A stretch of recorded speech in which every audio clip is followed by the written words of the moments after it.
The table will raise and lower the angle that you're pulling at, okay? And then you just need to make sure you're on the right thing. So here's cervical traction instead of lumbar.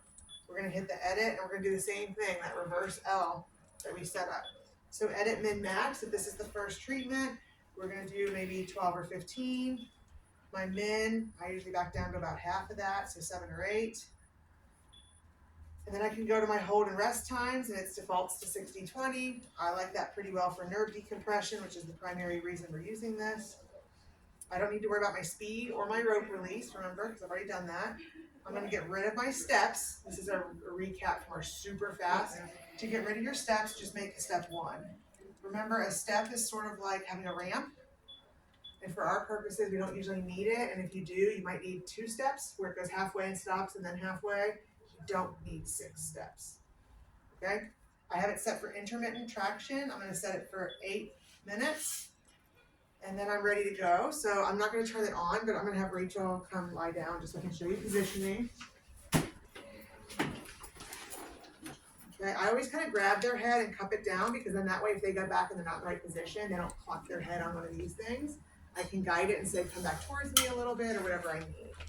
Okay, again, there's a strap right here that we can put over the top of the head to stabilize the neck a little.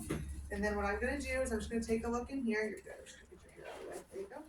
I turn these knobs just like I did on that one until it snugs in. I just say, Rachel, let me know when you feel it kind of hugging your neck a little. Yeah, that feels good. Okay, and then I just give a little pull here. And I can see that it's catching, it's not slipping on her neck, so we're in good shape.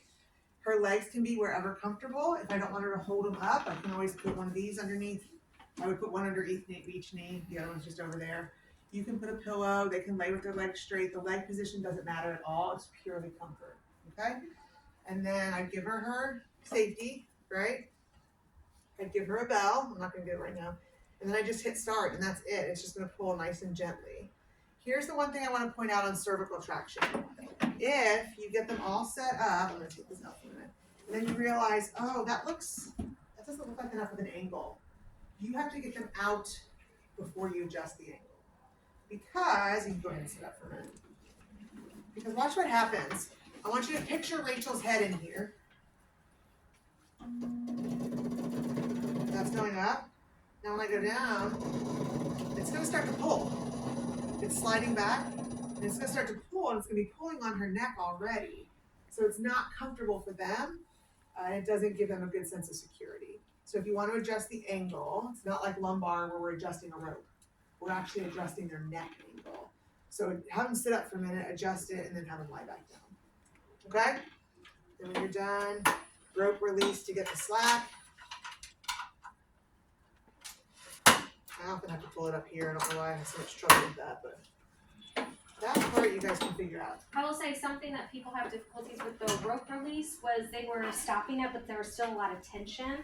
So you kind of had to pull, so like for lumbar traction, you kind of have to pull from the straps that are attached to the patient just to take out some of the resistance because it won't release the rope if you still have resistance on the rope. Does that make sense? Sorta? Or kind of, it'll make more sense once you encounter it and you're like, why won't it unlock? And it's because it's got too much tension. Oh, because Rachel was right. Not all the time. Just most of the time. Sometimes. Okay, on this one,